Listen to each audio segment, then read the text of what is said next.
Uhoraho yagaragaje gutsinda kwe mu maso y'amahanga. Uhoraho yagaragaje gutsinda kwe mu maso y'amahanga.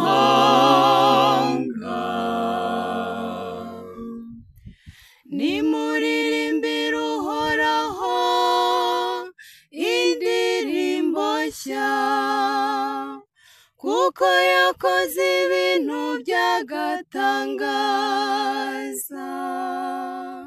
Indyo ye, ukuboko kwe k'ubutagatifu byatumye atsinda. Uhoraho yagaragaje gutsinda kwe mu maso y'amahanga. Uhoraho yagaragaje ugutsinda kwe, atangaza ubutabera bwe mu maso y'amahanga. Yibutsa ubuntu bwe n'ubudahemuka bwe, agirira inzu ya Isirayeli. Uhoraho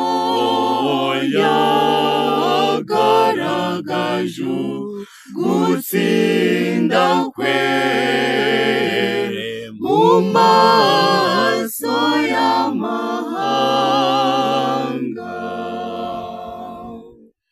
Imipaka yose y'isi yabonye ugutsinda kw'Imana yacu. Nimusingize Uhoraho kw'isi hose, nimuvuze impundu kandi muririmbe.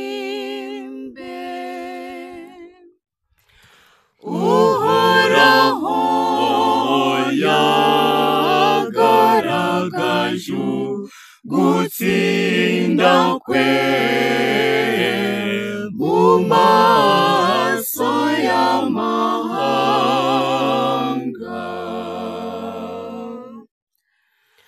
Uhoraho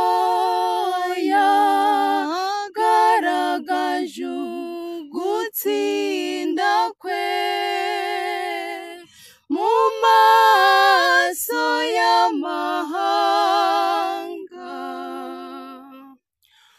Uhoraho yagaragaje gutsinda kwe mu maso